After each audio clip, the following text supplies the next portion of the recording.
بسم اللہ الرحمن الرحیم. الف کے ساتھ آپ کی خدمت میں ایک بار پھر حاضر ہیں.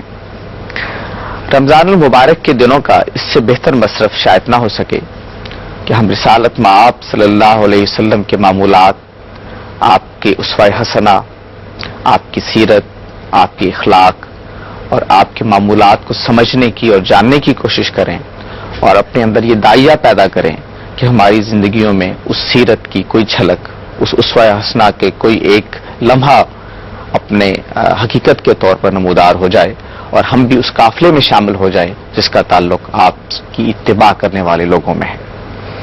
اسی سلسلہ گفتگو کو ہم جاری رکھیں گے سنت کے فہم، دین کے فہم کے حوالے سے، جو پچھلے پروگراموں سے جاری ہے، اپنے شرکاء کے ساتھ جناب جاوید احمد صاحب غامدی اور جناب احمد جاوید صاحب عثمانی. بات کا آغاز میں جاوید صاحب سے کروں گا. جاوید صاحب، جب ہم حدیث کے فہم کی بات کرتے ہیں تو ہم عام طور پہ یہ بات کہتے ہیں اور ہمارے قدیم محدثین بھی کہتے ہیں کہ اس کو عقل کے مسلمات کے مطابق ہونا چاہیے. تو کیا اس سے یہ مراد نہیں ہے کہ ہم نے دین کو انسانی عقل کے تابع کر دیا؟ پہلے تو اس کی تھوڑی سی تصحیح کر لیجیے. علم و عقل کے مسلمات کے خلاف نہیں ہونا چاہیے، یعنی مطابق ہونا اصل چیز نہیں ہے، اس کے خلاف نہیں ہونا چاہیے. یہ مسلمات کا لفظ اس لیے استعمال کیا جاتا ہے کہ بالعموم لوگ یہ خیال کرتے ہیں کہ اچھا ایک بات میری عقل میں نہیں آ رہی، آپ کی عقل میں نہیں آ رہی. ممکن ہے کہ آپ عقل کا لفظ جس معنی میں بول رہے ہیں اسی سے واقف نہ ہو. آپ ایک ایسی بات کر رہے ہو کہ جس کا تعلق آپ کی عادت اور آپ کے تجربے سے ہے اور آپ خیال کرتے ہیں کہ یہ عقل کے خلاف عمومی بات ہے. تو اس وجہ سے علم و عقل کے مسلمات کہا جاتا ہے، یعنی وہ چیزیں جن کے بارے میں انسانیت میں کبھی دو رائے نہیں ہو سکتی. ان کو جب بھی کسی آدمی کے سامنے پیش کیا جائے گا وہ ایک انسان کی حیثیت سے محسوس کرے گا کہ یہ بات درست ہے. اس کا استدلال وہ یہ بیان کرتے ہیں کہ قرآن مجید کے خلاف نہیں ہونا چاہیے، اس میں تو دو رائے نہیں ہو سکتی، اس لیے کہ وہ اللہ کی کتاب ہے، ہمارے پاس اللہ تعالیٰ کے اپنے الفاظ میں محفوظ ہے، اس کو اللہ تعالیٰ نے بالکل ایک کتاب کے طریقے پر مرتب کیا ہے، لہذا اس میں جو بات کہی گئی ہے اس کے خلاف کوئی بات روایت میں نہیں ہو سکتی. سنت کے خلاف نہیں ہونا چاہیے اس لیے کہ وہ اجماع اور تواتر سے منتقل ہوئی ہے. رسالت میں آپ صلی اللہ علیہ وسلم نے اس کے ذریعے سے ہمیں اصل دین دیا ہے، تو یہ نہیں ہو سکتا کہ آپ دین دیں اور اسے اہتمام کے ساتھ دیں اور پھر کسی موقع پر کوئی بات اس کے خلاف فرما دیں. تیسرا جو پہلو ہے وہ یہ ہے کہ قرآن مجید نے خود اپنی دعوت علم و عقل کے مسلمات ہی کی روشنی میں پیش کی ہے. یعنی دیکھیے نا، ہماری فطرت کن چیزوں کا تقاضا کرتی ہے، ہماری عقل کن چیزوں کا تقاضا کرتی ہے، ہمارا شعور کن چیزوں کا تقاضا کرتا ہے، ان کو قرآن دلیل کی بنیاد بناتا ہے. وہ توحید تک کے بارے میں یہ کہتا ہے کہ اگر تم یہ سمجھتے ہو کہ شرک کے حق میں کوئی استدلال ہے تو کسی پرانی کتاب سے پیش کرو، کسی الہامی صحیفے سے پیش کرو، علم سے پیش کرو، عقل سے پیش کرو. یہ بتاؤ کہ تم کس طریقے سے ایک ایسی بات کو مانتے ہو جس کے حق میں تمہارے پاس کوئی چیز بھی موجود نہیں ہے. تو قرآن نے اپنے استدلال کے جن چیزوں کو استعمال کیا ہے ان چیزوں کے خلاف کوئی بات رسالت میں آپ صلی اللہ علیہ وسلم نہیں کہہ سکتے. یہ ہے اصلی وہ چیز. جیسا عقل جو جیسے جاوید صاحب نے کہا کہ یہ کوئی ایک ایسی چیز نہیں ہے جس کو ہم ڈیفائن کر پائیں، بلکہ ہر آدمی اپنے تناظر میں یا اپنے کانٹیکس میں اس کو دیکھتا ہے. ایک معروضی امر نہیں ہے بلکہ ایک سبجیکٹو قسم کی چیز ہے. تو عقل اور دین کا جو باہمی تعلق ہے، کیونکہ ہر فرد تو اپنے عقل کا پابند ہے نا، تو وہ اپنے عقل کا اگر پابند ہے تو وہ دین کو سمجھنے کے لیے اس کا کہاں تک استعمال کرے گا؟ یہاں آخری حد تک استعمال کرے گا، کیونکہ سمجھنے کا واحد ذریعہ عقل ہی ہے اور دین کی ہدایت رسانی کا ایک بہت بڑا مخاطب عقل ہی ہے. تو اس میں مطلب اس میں جو بھی تصادم پیدا ہوگا،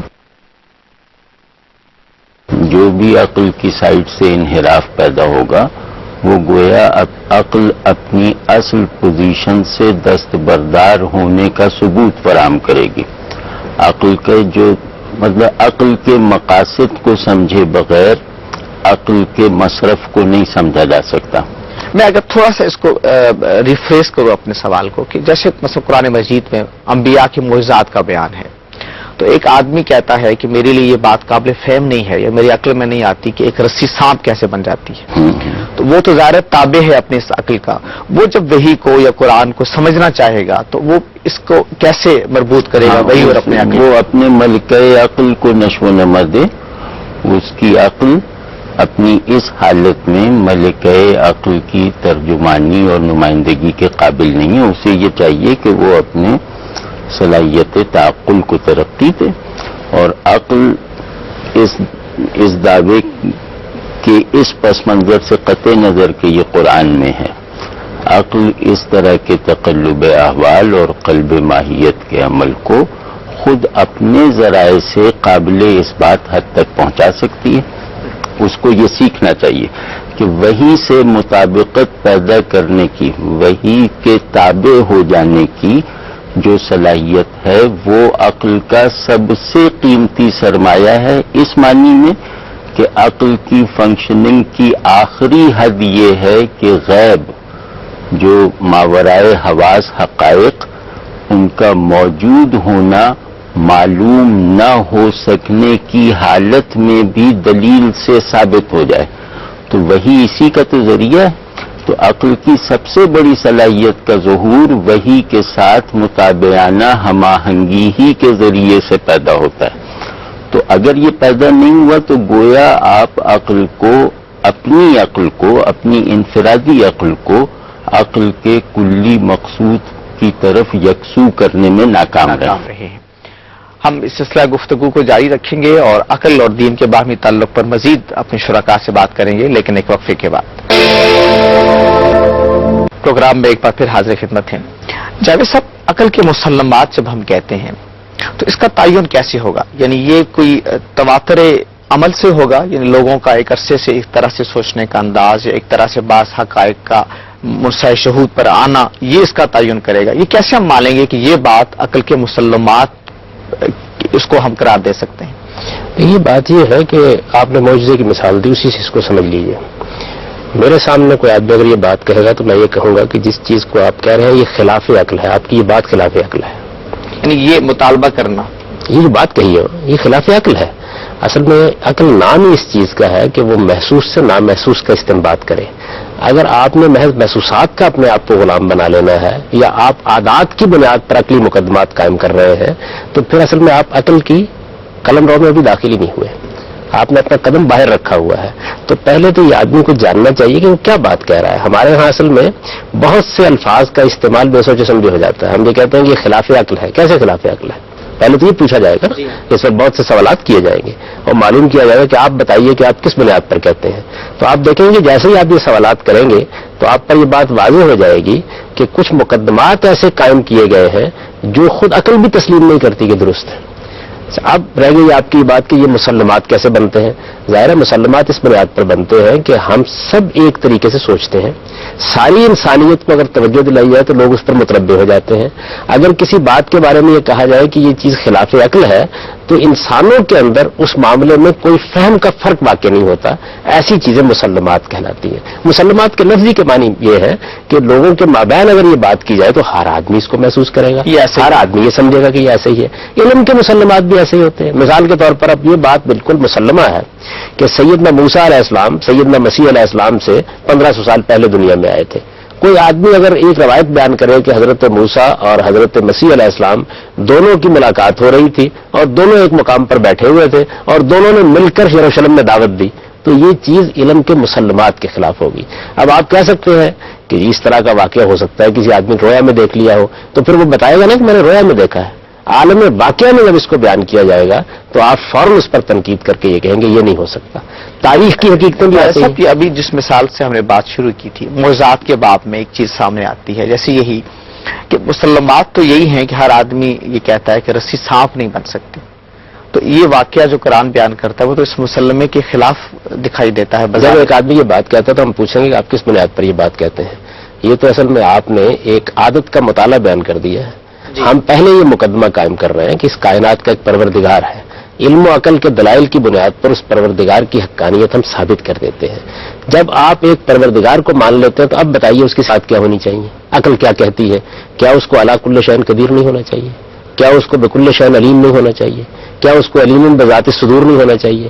اگر یہ نہیں ہے تو پھر خدا کیا ہوگا؟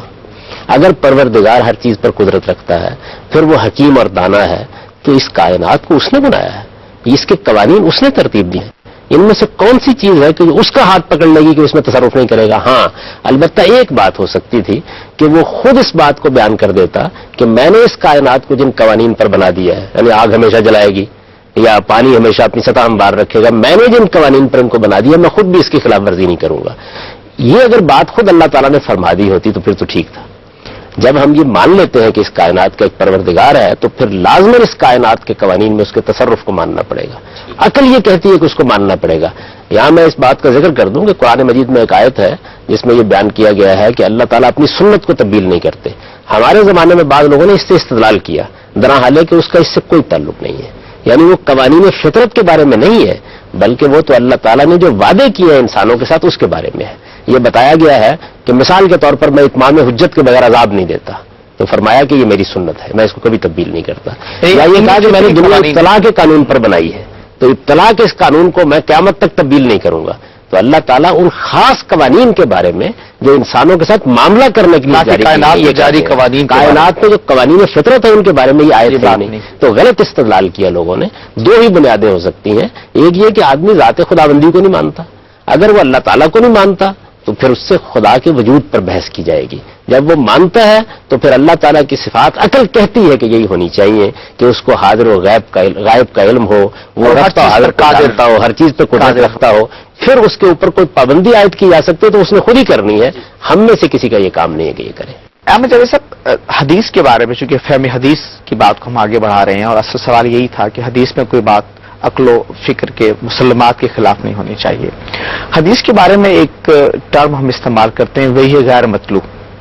اس سے یہ معلوم ہوتا ہے کہ ایک وحی کی شکل وہ ہے جو تلاوت نہیں ہوتی لیکن رسالت مآب صلی اللہ علیہ وسلم پر آتی تھی اور حدیث اس کا ذخیرہ ہے، اور ایک شکل وہ ہے جو تلاوت ہوتی ہے جیسے قرآن مجید. تو کیا یہ دو طرح کی وحی رسالت مآب صلی اللہ علیہ وسلم پر آتی تھی؟ برادر، اس سوال کا مخاطب مجھے بنانا ٹھیک نہیں ہے، لیکن بہرحال یہ مطلب میری سمجھ کے مطابق یہ اصطلاح ذرا کچھ زیادہ شدت رکھتی ہے. اس اصطلاح کو استعمال کرنا ٹھیک نہیں ہے، وہی غیر مطلوب. لیکن میں بعض اسباب کی بنا پر یہ گمان رکھتا ہوں کہ رسول اللہ صلی اللہ علیہ وسلم پر جو اللہ تعالی کی طرف سے وحی کا نزول ہوا ہے وہ غیر قرآنی بھی ہو سکتی ہے. اس کی دلیل ہم چاہیں گے آپ سے معلوم کریں، لیکن اس سے پہلے ایک وقفہ. پروگرام میں ایک بار پھر حاضر خدمت ہیں. احمد جاوید صاحب، اس کی دلیل آپ بیان کر رہے تھے کہ نبی صلی اللہ علیہ وسلم پر قرآن کے علاوہ بھی وحی آتی ہے. دلیل بھی باری لگے. ویسے میں عرض کر رہا ہوں کہ رسول کا کام ہوتا ہے وحی کی ترسیل، مطلب وحی کو وصول کر کے اس پیغام کی ترسیل اور اس کی تبیین و تفہیم.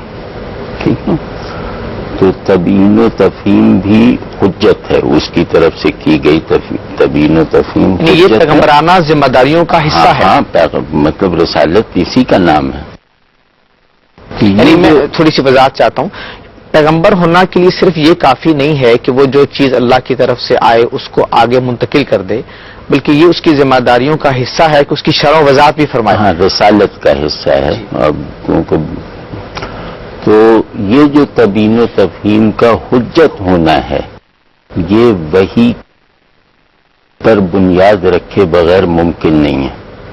تو یہ تبیین و تفہیم بھی اللہ کی تعلیم فرمودہ ہوتی ہے.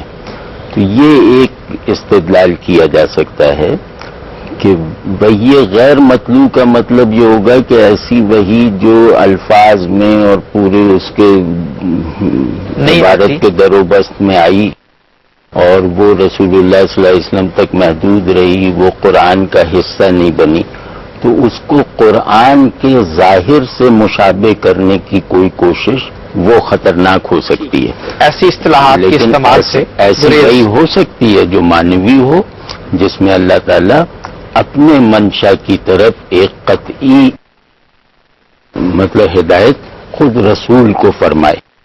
تو میرا خیال ہے کہ یہ رسول کو اللہ تعالیٰ کے ساتھ اس تعلق کی ضرورت ہوتی ہے اپنے منصب کی ادائی کے لیے کہ جس میں اس طرح کی رہنمائی اسے مسلسل درکار رہے تاکہ تبیین و تفہیم میں حجت کا رنگ کمزور نہ پڑنے پائے. ورنہ رسولوں سے اجتہادات بھی ثابت ہیں اور ان اجتہادات پر اللہ تعالیٰ کی تصحیح بھی ثابت ہے. ٹھیک ہے، تو اگر وہ محض اپنی استعداد پر تبیین و تفہیم کر رہے ہیں تو اجتہادات کی تصحیح ان کی تبیین و تفہیم کو حجت ماننے میں مانے آ سکتی ہے.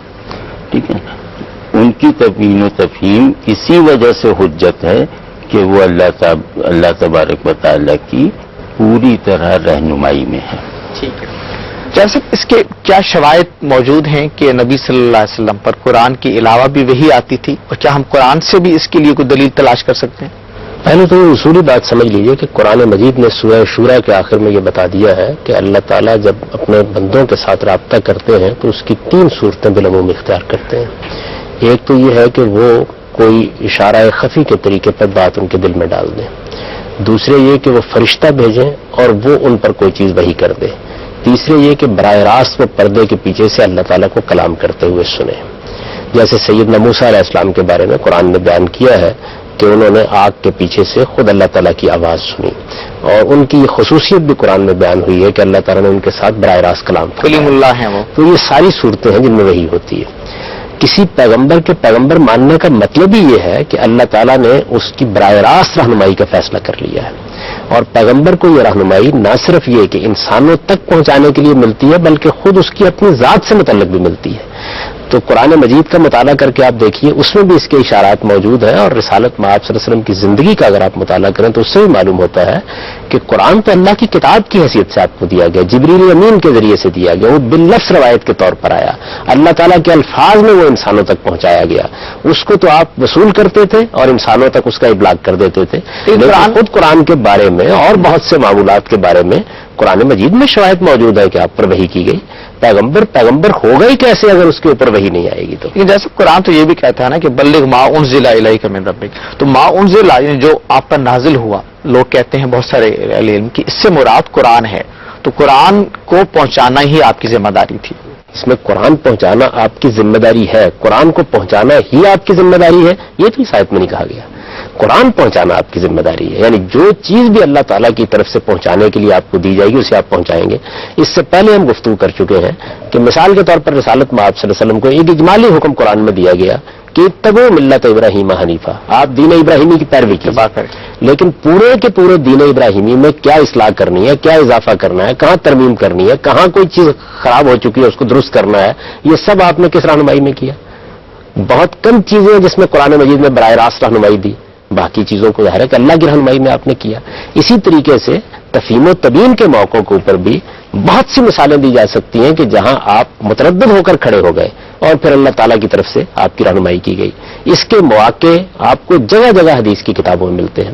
میں اس میں ایک بڑا سادہ سی بات آپ کے سامنے رکھتا ہوں جس سے آپ یہ بات سمجھ سکیں. قرآن مجید کے بارے میں آپ یہ مانتے ہیں کہ وہ جس ترتیب سے نازل ہوا تھا اس سے بالکل مختلف ترتیب میں اب ہمارے ساتھ پاس موجود ہے. قرآن مجید کا ایک معمولی طالب علم بھی اس حقیقت کو ماننے کے لیے مجبور ہے کہ سورہ بقرہ پہلی یا دوسری سورہ نہیں ہے، یعنی جو مکیات ہے وہ قرآن مجید میں جگہ جگہ موجود ہے اور ان کا مضمون بتا رہا ہے کہ مکے میں نازل ہیں. سورہ بقرہ، سورہ آل عمران، سورہ نساء، سورہ مائدہ اپنے مضمون سے ہیں کہ یہ مزید، لیکن قرآن کو بھی ترتیب دی گئی. اللہ قرآن مجید یہ کہتے ہیں کہ ہم نے خود دی ہے، یہ بتاتے ہیں کہ ہم نے یہ ترتیب دے کر اس کی ایک دوسری قرات کی ہے اور آپ پر لازم ہے کہ اس کی پیروی کریں. جیسے یہ ترتیب اللہ تعالیٰ نے دی، جی یہ قرآن مجید کہیں نہیں لکھا ہوا. ظاہر ہے کہ رسالت مآب صلی اللہ علیہ وسلم طریقے سے بتایا گیا کہ آپ اس سورہ کو یہاں رکھیے، اس سورہ کو یہاں رکھیے، اس کو اس ترتیب سے بیان کیجیے. وہ وہی قرآن سے باہر آئی تو اس کے تحت قرآن مجید کی ترتیب کیا ہے یہ ایک بڑا اہم سوال ہے اور ہم چاہیں گے کہ اس پر تفصیل کے ساتھ گفتگو، لیکن اس وقت ہمارے پروگرام کا وقت ختم ہو رہا ہے. میں اپنے شرکاء کا بے حد شکر گزار ہوں کہ ہمارے ساتھ رہے جناب جاوید احمد صاحب غامدی اور جناب احمد جاوید صاحب عثمانی، اور آپ کا بھی بہت شکریہ، آپ ہمارے ساتھ رہے. اجازت چاہتا ہوں.